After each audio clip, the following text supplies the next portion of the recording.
Okay, you guys, Damon D'Amico here with the lovely and talented Allison Carr once again, and we're doing another tip of the week for you, and this time we're going to take it country style. We're going to do a little bit of two-step, and some days we might work on wigs, but tonight we're working on weaves, alright? We're going to do weaves instead of... So we're going to do some weave patterns, and we're going to talk about what makes them work and how they're kind of updated these days, and the styling is a little different. This is what works for us. Check it out, see if you don't like it. We're going to start off first off getting into a weave position because it's very important. So we're going to just do an underarm turn. We're going to do a quick, slow, and move the lady over slow. And from here we're going to give her an underarm turn, quick, slow, and slow. And you'll notice that I've deliberately placed myself past my partner. If I was going to do a side-by-side action and go to a chasse, I would have landed exactly even with my partner, and that way we'd be moving in unison side-by-side and doing more of a chasse. But this is called, I call this anyway, side-by-side position, where I call this weave position. You'll notice that Allison made a small adjustment right there and allowed her feet to begin to spiral, her legs to begin to spiral. As she landed back line of dance and I'm behind her, she's looking for me. So rather than keeping facing this way, she over-rotated just a little bit, which is going to help her on the first step of her weave. Now this is probably the most important step of all weave. When I go to take off, and the way I explain it in class all the time to get guys to do this and get out of the way, most of the times weaves don't work because of us gentlemen. So we need to make this work a little bit better. Already, because I'm behind my partner, she's going to take a more direct path, where a lot of you guys are still stuck in the old days where you were even. Right now, the lady believes that she's got to dance around the man. So when she takes off, she takes this scenic route. When she takes the scenic route, guy go under, there's no way for her to catch up so that she can do the inside spin ahead of me, which is what she should be doing. So from here, with me being behind her, she's already began to spiral, and now she's ready to move on the diagonal.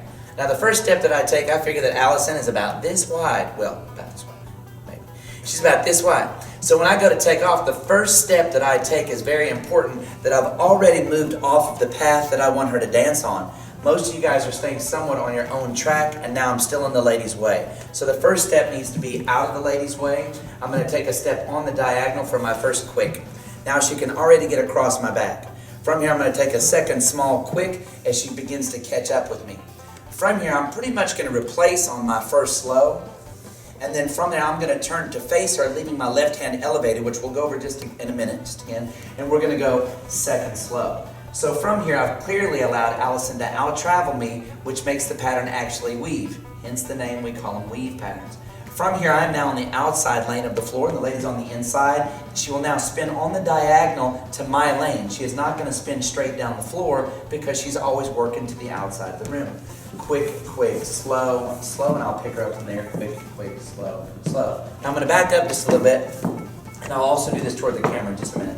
But here we were in weave position again with me slightly behind my partner. Back in the day, guys, I've been doing this for a while, we used to go underneath. Well, first we were even, which made our life difficult. This is why you guys had to finagle to go under. But now we're out of the way and we've set ourselves up properly. I go underneath. We used to lower this hand and sweep it back and pick it back up. Many times the lady didn't even get weight on her second slow. So a lot of the girls out of the clubs, you'll notice, will go quick, slow, and kind of do a touch with that foot. And that's because you guys are keeping her from moving through space. So what I'm going to do to save time and to set up my partner's body and brain is I'm going to leave my hand elevated, quick, slow, and I'm going to roll my hand over inside of her hand without ever lowering it. And as she steps forward on second slow, it automatically puts her into this good spin position. So she now knows that she's going to get a spin to the left, and again, she's going to move on the diagonal into my track. Quick, slow, and I'll pick her up. Quick, slow. It is not mandatory for you guys to pick the lady up into closed position. You can if your spacing is great, but I wouldn't struggle to do that. So if your spacing is absolutely great, you could touch her back if you're a dude that recognizes where she is in space. But I wouldn't fight to do it, and definitely don't want to pull the reins back and have the lady stop traveling to do it, okay?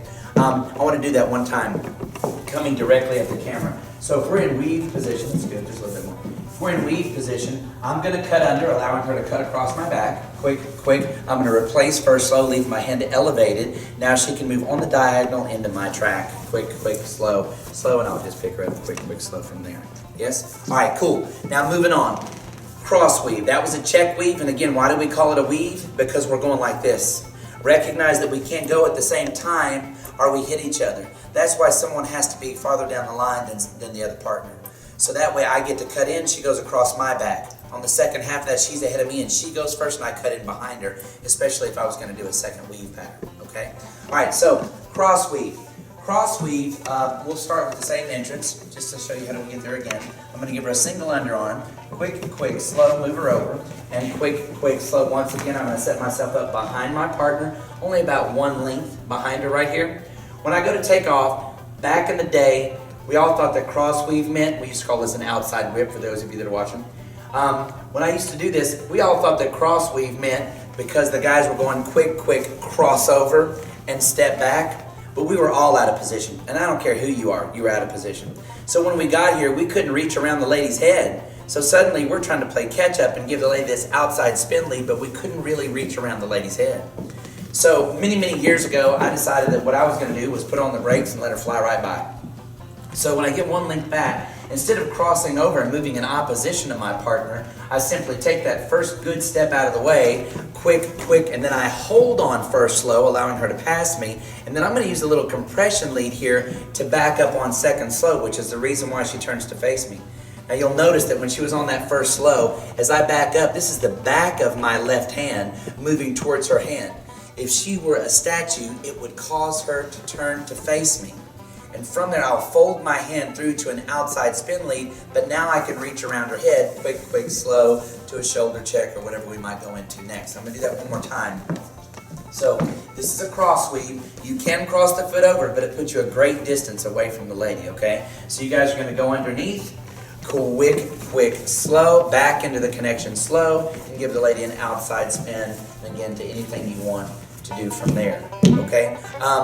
As I do that, one more time, and we're going to wrap up here. I don't want to go too long. As I go underneath, guys, a lot of times you guys want the lady to make it to the outside of the floor. Ladies, it is your job to work to the outside of the room. If you don't know this already, all dances that travel around the floor of any genre, the lady belongs on the outside of the room. We are always presenting that lady to the audience. So you ladies should always have a desire, when the gentleman does a movement that puts you on the inside of the floor, to casually work your way back to the outside of the room.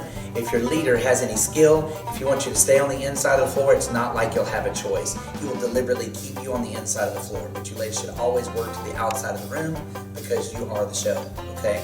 So guys, when you go underneath, back in the day, we would pull this hand down the line and swing that hand toward the camera, thinking we had to really pull the lady around, and instead this is so much more efficient when she runs into that lead on the first slow, and I just back into the connection. I never took my hand toward the camera right there.